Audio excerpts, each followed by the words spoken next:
Three, two, one. Welcome to the Together We Talk podcast with your host, Rosendale resident and community influencer, Mr. Ken Masser.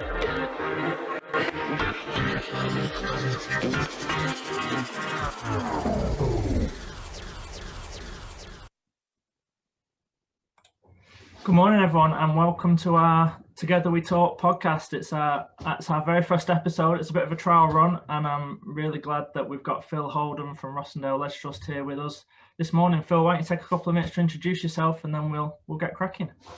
Hello, so I am Phill Holden. I work for Rosendale Ledge Trust, been here for years, head of operations for the trust, and I also work on a project called Together an Active Future, which is across Rosendale, just trying to get people more active, really. Well, thanks for joining us, and we're grateful to have you on the show. So this podcast is going to be we're going to try and do it every week or two, and it's going to be all about answering questions, local people's questions about health topics, different things that might be on their minds. We're going to have GPs, dietitians, diabetes specialists, all types of different people on the show. But today we're talking about physical activity. So Phil, we've got a few questions that have been submitted for you before we've even, and hopefully there'll be people asking questions live throughout the show. So we're going to try and manage all of that. The Facebook streams, the questions, let's see how it goes. It's going to be a bit of a test run. But first of all, we had a question from Emma, who asked that she's a GP locally at Emma Gladwinfield, you might know, and she's asked, I often tell women that weight-bearing exercise is really important for bone health. Have you got any tips? Okay, good start. Thanks for that question, Emma. So I think we have weight-bearing exercises and kind of non-weight-bearing exercises. So swimming would be an example of non-weight-bearing exercises, and I guess chair-based exercises where you're kind of just moving your limbs, if you will. So anything that is kind of using extra weight than your body weight is good to get into weight-bearing exercises. Even kind of jogging gets into weight-bearing exercises because you're kind of creating compound on your body. So I'd say, take it like you don't need to be doing bodybuilding for weight-bearing exercises. It can be literally, squatting onto your chair and standing back up again, which could be weight-bearing exercises. So I think this is going to come up quite a few times probably, where we have this envision of us having to be bodybuilders or getting into gyms and taking it, wearing Lycra, which doesn't happen anyway. It's 2021. So yeah, anything that is you just using your body weight, I guess, and increasing that bone density. Well, thanks very much, Phil. And I think you're right. So often we think about weightlifting being like heavy weights. I've got to buy loads of equipment, but I'm guessing there's loads of ways that you could just do some kind of weight-bearing exercise just at home with stuff you have lying around the house. Is that fair? Yeah, and I think back of all the fads that we buy off TV, so when QVC and the other programs, they're really good. I genuinely think as long as you use them, I think we get past that phase of, I don't know, where you put the little bicycle type thing on the floor and you sit on your chair and you use it. They're great depending on what level you want to get to. And then obviously if you get better than that little exercise and it doesn't do anything for you, then you're moving on to perhaps a stationary bike. But these little things, everything helps if you just moving and mobility and the rest of it. Great, good man, thank you. Another question that's probably connected to it, and this is probably a question we hear all the time, and certainly we've probably asked ourselves. Jo has asked that, is there any truth that now that she's well into her 50s, that fat around her midriff is becoming ever more difficult to shift? And are there any types of exercises for those of us who are trying to lose a little bit of weight around our middles that might be good for us to do? Yeah, I think I saw some of these questions on Facebook when they were put on. I had a quick look. So with that, I think it naturally we tend to slow down as we get older. And I found this with myself. When I used to teach spinning, I'd be high intensity and would be going for it. But then at some point in that journey, I kind of slowed down a little bit. And so I'm not putting the extra effort in that I used to, just because I was I wanted to be challenging everybody in the class. So I think naturally we slow down as we get a little bit older, and I think there's a natural human things that we want to conserve our energy a little bit as it goes. So I think when it comes to, burning an extra few calories or not consuming as many calories and the whole round midriff, that's where I think we need to be really conscious and work harder at it the older we get, and that's why it's more difficult. But as far as exercise comes, as long as you're moving and keeping active, then that's going to be the biggest benefit, I guess. And be aware that we're not putting in as much effort now because we are naturally trying to conserve energy as we get a little bit older. But it can be done. There is no reason why it can't be done. It's just, I guess, a little bit harder, and we need to be fully aware of how much exercise we're doing and how many calories we're consuming for that to happen. Yeah, I think it's for me, I think I've found that there's something about just as you get older, there's less kind of unconscious exercise that you do. When you're going through school and when you've got a young family, you tend to be moving around more. As you get a bit older, you almost need to be more intentional about it, have a bit more of a plan about how I'm going to stay active, how I'm going to move, whether that's going for regular walks, whether it's walking to work, whether it's doing some group exercise classes, whatever it might be. You've almost got to have a bit more of a plan about it. Yeah, you do. Yeah, otherwise you just don't do it, do you? Well, I don't. You do, but I don't really.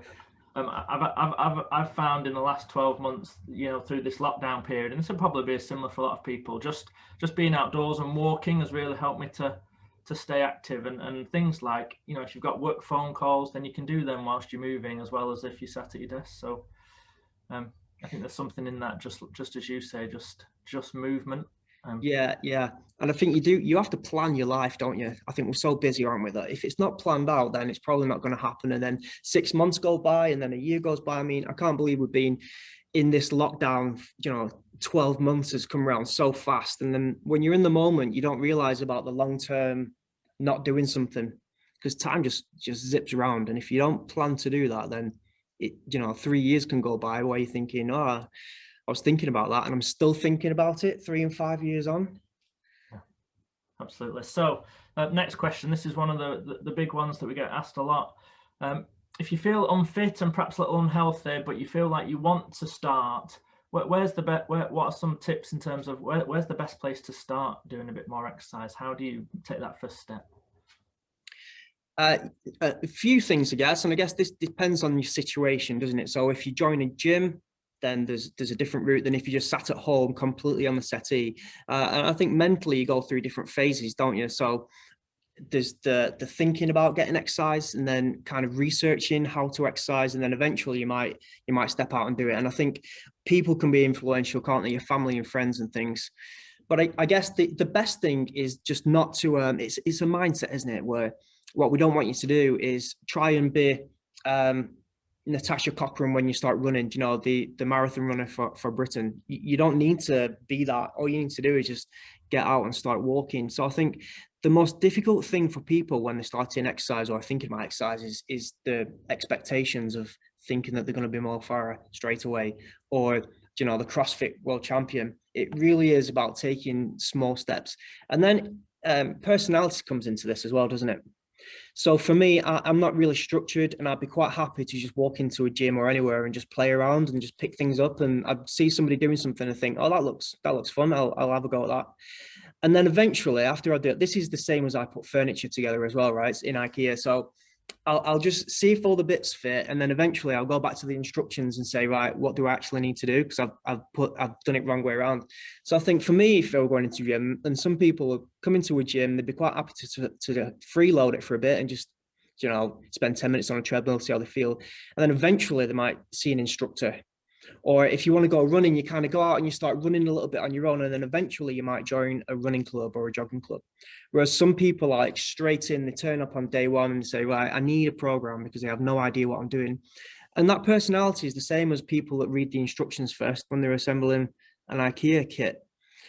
So I'd say it's all around expectations and what you're trying to do. And again, it's life, right? So if you're learning the piano, you're not going to instantly be this amazing pianist, are you? You're going to start off by watching a few YouTube tutorials or reading a few books, and then eventually through practice and repetition and getting better, you're gonna be better at it. So that's kind of fitness, and it kind of links to everything, doesn't it, that we do, skills in life, and I guess getting active is no different than that. But the key to it is self-awareness, isn't it? Understanding yourself and what you enjoy and what you like and how you need to structure it, and do that. We know ourselves better than anything else. So that's what I think we should do when we're just starting out exercise. The other bits people know, I think there's so much information out there now, isn't there, about couch to 5K or walk to one lamppost and then run to the next lamppost. I don't think that is necessarily the barrier to people. The barrier is their own mind and figuring out themselves to know what they like, and not getting sucked in by trends of having to do this or having to do that. Take your time, enjoy it. I think one of the things you've said there really resonated with me, this idea of thinking about just what you enjoy. And so for some people, I think it is really useful to think about, well, what types of sports, physical activities, exercise did I like when I was younger? And that might have been roller skating, it might have been playing football, whatever it was, swimming. And actually, you can find a lot of joy in going back to those things and going back to the things that you used to do before. I remember when we launched the roller skating at Adrenaline Centre a few years ago, and we were expecting it to be kids and families coming, but actually the biggest group of people was probably ladies in their 30s, early 40s who just loved roller skating when they were younger and just wanted to have a go at kind of getting back into something they enjoyed before. And I think there's lots of things like that, the back to netball, the couch to 5K, the return to swim programs. There's kind of all this support that's around to help people to get started, but it's good to identify the thing that you're going to enjoy, that's going to be fun. And I think that's one of the really important things. Yeah, it was funny when we did the roller skating, because I think in our younger generation, we did a lot of like skating, didn't there? Roller skating was quite a cultural thing. I know when I was growing up, everyone were getting waxing rails and sliding down them. So there's a few guys that came in, weren't there? And they had the four-wheeled roller boots on, and it was almost like they were doing the disco, and I think, yeah, they were loving it, weren't they? They were gliding around, showing off, but it was good to see, isn't it? And you're right. But I think the stigma these days for people to let down the barriers and do that is really difficult, isn't it? Yeah. No, definitely. Well, we've got another question here from a chap called Robert. He's put, what's the best way of starting back in the gym? I've not been for years, but recently took out a new gym membership and are looking forward to when the gyms reopen. But any tips for getting started back in the gym? Oh, so similar to what we said before, really, isn't it? Take your time, enjoy it. It really is a journey that you need to go on over a 12 to 2 year period, so just find something that you love in there and just turn up at least 3 times a week. One, it's great for gym memberships, but the other, it builds that consistency, isn't it? And I think if you get into the culture of the gym and you start moving, it makes you feel better, and then your body starts to associate that with how you're feeling. So I don't run because I want to do a time. I run because it makes me feel good, and that's the same as when I go to a gym or a class. The feeling that you get after that class is just immense, just because of the group connectivity, and you're all in there together, plus the endorphins of exercise. So take your time, do what you want to enjoy. So again, there's this thing that's been going on for the last 5 years about you need to be a lifter or you need to lift weights. And I don't lift weights. I just enjoy running because that's my body type. But I know that. So I know that I'm an ectomorph and my body type is more geared towards running and cardio. My body hates weights. It really does. I'm not a weights guy. But for the past 5 years, I feel like I've been criticized for being anti weightlifting because that's not me. But there's different ways we can do that. So I do a lot of body weight exercises, or what I call resistance training, because I'm not really into lifting weights. So I'll run and I'll do a bit of running, but then I'll also, I'll do a few press ups or pull ups when I'm in. And it's not necessarily bodybuilding, and I'm not stood there in front of the mirror lifting weights, but I'm just kind of mixing both my worlds. But it's what I enjoy, and I know that. And I have gone through periods of time where I'm like, well, I really should do squats and deadlifts because that's what's cool at the minute. That's what everyone's doing. But it's such an effort for me to do that. And it just drops off after a couple of weeks because my body is geared to just more cardio based exercises. So that's what I love doing. So I'm going to stick with that. And when the pendulum swings back to cardio, then I'm going to be in my element again, aren't I? You are. Okay, we've been on for about 15 minutes now. I'm going to put you on the spot now. We've got like a little feature that we're just going to try out that's called overrated and underrated. And we're going to pick out some pictures of some kind of fitness trends or some things that people might think or feel about physical activity. And I want you to tell us whether you think that thing is overrated or underrated. So I'm going to share my screen with you now. Let's see if we can get this to work. Where are we? Okay, can you see that now? Yes. Okay, so first one, expensive gym gear, overrated or underrated? Way overrated. Definitely overrated. I think I say this all the time. One of my toxic traits is telling everyone how much they get clothes at a bargain for. Yeah, I think again, it's kind of getting down into that trends and Instagram and influencer type things. You know, I think we all want to, or we all think we need really good kit, but we genuinely don't. I think I've had the same kit now from Sports Direct that cost me a fiver. Well, I do like a Steve Irwin thing. If I like it, then I'll buy 5 of it. So I've got some black shorts and a grey t-shirt, and I bought about 3 or 4 of them, and that's all I wear now for the last couple of years. You could look back at the photos and be like, oh yeah, he's got the same gym kit on. So yeah, it's way overrated. Okay, marathon running, underrated or overrated? Underrated. Clearly, I've just said I love cardio and I love running. So no, it really is underrated. And I think the difference is marathon training necessarily. It's a mindset thing. You know, I'm a big believer that we can get anyone to do 5, 10K and half marathon relatively easy. To get to that marathon, it's a little bit more difficult, but it's definitely underrated. And I think more people would be able to achieve it. Because I think getting to a marathon, it's one of them things that it's in people and like, oh, I'd really love to run a marathon. But because of the mental barrier they get, they never achieve it. So definitely underrated. Okay, chair-based exercises. Underrated again. These are really key, and I've been following a lot of TikTok videos just lately of kind of low mobility or mobility exercises, because we all know we should be more flexible, and we all know that we should have a better range of movement, and this is what's going to get it. You know, if you look at a lot of kind of high-end exercises, they'll all use mobility exercises when they're starting off the gym workouts. And it's literally the exercises that they're doing, chair-based exercises, they're doing in their routine. And then they're going on to lift 200 kilograms and the rest of it.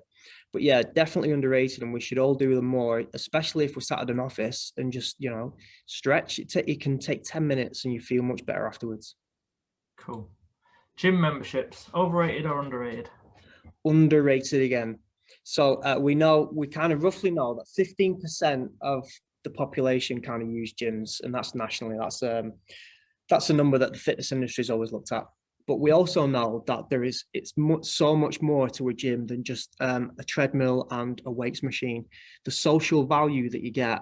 In fact, we were talking to some of the members, you know, in previous years, and we're talking about the gym is now the new working men's club. You know, as the pubs and the kind of working men's clubs kind of died off a little bit, we found that them same people have migrated over to gyms, and we'd come in on a Thursday night and we'd lift weights and do exercise and then have a right good natter. So there is way more to a gym than just the exercise aspect of it. I'm gonna flag here. I think I get the concept that you're talking about in terms of the working men's club, but definitely not just for men, right? Yeah. Well, I don't know what the equivalent would be, but I think, to be fair, I think females have done that quite a lot in the classes, you know. So over the time, classes have always been more female orientated. I think just naturally they're more rhythmical and they tend to go to a lot of the dance classes. So I think they've had that social scene for quite a while. And I think a lot of the guys have started to pick that up in the weights room. But yeah, definitely across the board. Okay, expensive running shoes, underrated or overrated? Overrated again. So you know, there's a tribe in New Mexico that called the Tarahumara, and they run in leather sandals. They run ultra marathons in leather sandals, and that's their culture. They're a running culture. Now, obviously, we sit at desks and we have bad posture and all the rest of it, but you really don't need expensive running shoes. You can well, one, you can get them in a budget, you can get them in sale, but also there's shoes out there that do the same job, the same cushioned and structure and support as the expensive ones. Okay, everyday activities, hoovering, playing with the kids, just stuff around the house, overrated or underrated? Underrated, way underrated. You know, put a good podcast on and clean vigorously. So yeah, you can't just dust a few windowsills, but I think it's therapeutic cleaning as well, right? So there's more aspects to it. So cutting shapes into a carpet is one of the most therapeutic things there is out there. But yeah, you're right. I think we need to reframe as well how we play with our kids. You know, I think like kids come in waves, right? So they're energetic for 20 minutes and then they kind of die off and well, they don't die off, they dip out of that energy and then they calm down for a bit and then they come back 20 minutes later. So I think just reframing how we play with them. So when they're in that high and they're full of energy, put your stuff down, play with them, you know, get your energy out for that 20 minutes. And then when they relax and go back to the tablets or the TV, that's when you can relax and scroll back through your phone. So there's loads of benefits to everyday activities. Cool. Sit-ups. I hate sit-ups, but I want to know what you think. Overrated or underrated? Overrated. I think, again, traditionally, I think it was seen as like an army type thing, wasn't it? You know, going back 10 or 15 years, it was the army do a lot of sit-ups. So I think every kind of club you went to, whether that was martial arts or basketball, they'd be like, right, let's do as many sit-ups as we can. And a lot of the times people are just using the hip flexors. So once you get past your abs on a crunch, you use your hip flexors and then that makes them tight and isn't necessarily good for you. So yeah, if you want abs, then there's other ways that are better to get abs than sit-ups. But again, it goes back to that thing, doesn't it? Of we just like doing it because it almost seems like that's the traditional thing to do. So yeah, overrated. Calorie counting, overrated or underrated? Or underrated. Now, so this controversial, right? Because there's a lot of I think food and calories are very emotive, but I'd say this is underrated. And the example I give, right, if I get to the checkout at a supermarket, I roughly know that I've spent between 45 and 50 pounds. There is no way that I've spent 200 pounds because I know that I need to keep a check of how much I'm spending. So I say to people, at the end of the day, how many calories have you eaten? Now, if we don't track them, that could be literally anything between, I'm going to say 8,000, exaggerating it, to 2,000. We just don't know what's in food sometimes. So I could sneak 2 muffins in at work quite easily, forget about them, but then that's kind of, an extra 1,000 calories on my day. So that's where I think awareness and knowledge and understanding of calorie counting is key. Now, I think there's a difference between being, strict and fanatical about it. I don't do that, but what I think everyone should do is just be aware of how many calories are in food. So it's definitely underrated, calorie counting. Okay, last one. This is a big trend at the moment. Smart watches, counting your steps, overrated or underrated? Depends what mood I'm in, but today it is overrated. Just for this kind of wider scope of talking about watches being overrated. So when I'm asking people to go out running on their training programs, at least one run in that week, I'd ask you to take your technology off. If you want to listen to music, that's fine. But I think we get hung up on, looking at our watch every mile or looking at how many steps we've done. Take it off, get outside, be a human, enjoy it, and just move. So I'd say that they're overrated in that aspect. Okay, those are all of our overrated and underrated. What do you think? Decent feature? Yeah, I like it. Yeah. Okay, cool. We've got another question that's come through from Debbie. So Debbie's asked, this is similar to one we've had before, but I think it touches on some of the mental health side that we're just going to come on to for the last few minutes now. So Debbie's put, for me, there's a fear of making the first step. She's over 50. She's carrying a bit too much weight and hasn't been active for a long time. What are some of the things that people who perhaps are afraid of that first step? What do we think about the kind of psychology of that? And I think we've touched on this already, but got any other thoughts? Yeah, I think there's a lot of people out there, isn't there? So interestingly, I'm the same when I go swimming. I'm so self-conscious when I go swimming because that is not my game at all. For the very few times that I've gone swimming, there's been people sat at the side and I'm like, oh, they're watching me. You know, I can't do breaststroke with my head under the water. And I think, oh, they're watching me and they're critiquing me as I'm swimming. But I can pretty much guarantee they're not, right? And they don't even know I'm there. So it really is a mental barrier to get that in. So I guess, you know, let's talk about strategies, right? So take a friend with you, because I think, you know, if you're with somebody who you know, you're more likely to just buddy up together and talk to them, and then you forget about everything else, aren't you? Um, so I think there's a few different strategies that we could do in that. So put yourself into a class. So you know you've got to be there at 6 o'clock. You know you're finishing at 6:45. And then hopefully the instructor is going to be more than welcoming into that class rather than just going into a gym, I think. And it's kind of like, I guess, walking into a pub on your own, isn't it? You know, you don't know who's going to be there. You don't know what the atmosphere is like. So walking into a gym and being let free could be quite daunting. But if you're going into a class at a set time, that might work for you. You know, put your headphones in so that you look like you're busy. And we use this strategy a lot, right? So when we're going somewhere, we just hold, well, I don't do this, right? But I know some people do. And this is common. You get your phone out, don't you? You look through it. And this we do all the time. So I might go into a shop and I'm just scrolling through my phone because I'm here and I don't know what else to do. So I think there's quite a few things that we could think of to be able to come up with some strategies. And it is a difficult one because it comes down to everybody's personal situation, doesn't it? Whether that's, I mean, it'd be easy for me to say, oh, well, just don't worry about it. Just go in. And, you know, there's a wider practice, I guess, with mindfulness and just not attaching your feelings to what you're thinking. But that takes practice in itself, doesn't it? And you can't just pick that up overnight.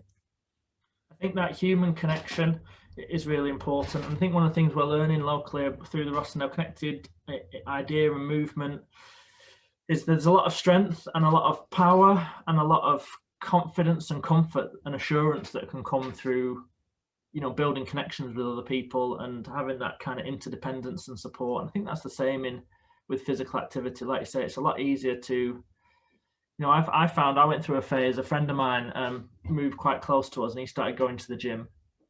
And when he knocked on me, I'm not good at getting up in the morning, early doors, and exercising. But every morning he would knock on my door at 6 o'clock, and I would traipse down and get in his car, and he'd take me to the gym, and I thought he was really helping me. But actually, him knowing that he was going to knock on my door and take me was really helping him to stay motivated to continue as well.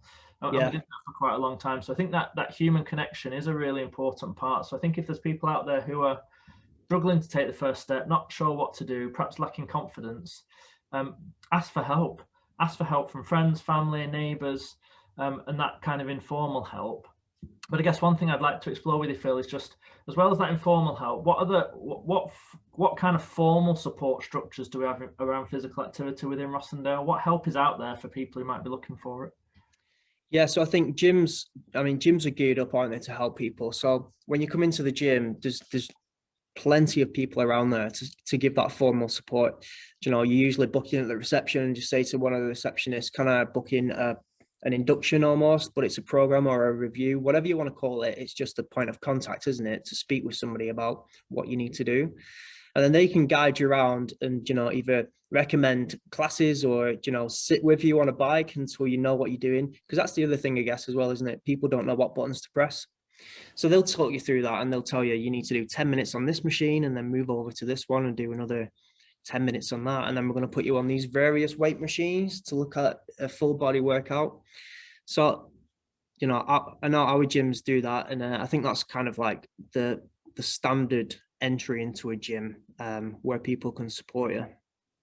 And then, yeah, the personal trainers on top of that. So, you know, you can work with somebody if you wanted to. You could hire a personal trainer just to give you that bespoke kind of service, if you will, and make it a good one for you. What about kind of the specialist? I've heard a bit about the specialist support schemes and know a little bit about the specialist support schemes in Rossendale for those who have perhaps got some health conditions or some challenges. For people who are perhaps, you know, a bit more wary of it, what's that additional support program look like? Yeah, so the Up and Active program that's been running for a few years now. So, you know, there's criteria to go, and if you meet that criteria, then they work with you on what you need to do. And there is a discounted scheme as well that goes along with the Up and Active, just to try and break that barrier down so that people can access it. And that team are all specialists in, you know, they look at nutrition and they look at exercise, and then bespoke fitness with you as well. But then I guess in Rosendale, we've also got now health coaches and social prescribers that are almost links into that, aren't they? Where they can go with you and support you on that first step, if you will, of that journey.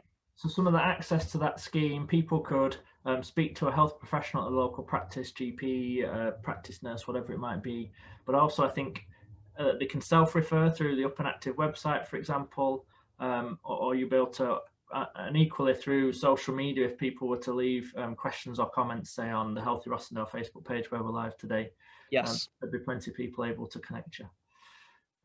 So that last thing, Phil, we're gonna wrap up, and we really appreciate all of your time today and being with us and taking some of those questions. Top 1 or 2 tips for people who want to start out on exercise from everything we've discussed today. What would you say is your kind of final thought, leaving tip for people?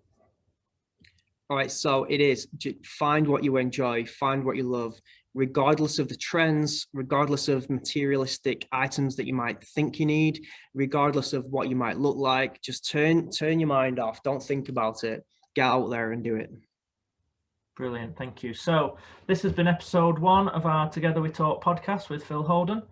We've covered some topics about physical activity. I'm sure if people have got other questions, or if you're watching this video later, pop them in the chat. I'm sure Phil will be able to log on and pick up any questions within there. But just wanted to say thanks, Phil, for all your time, and I hope everyone has a great day. Thank you. Right, cheers, mate. Thanks. Bye-bye.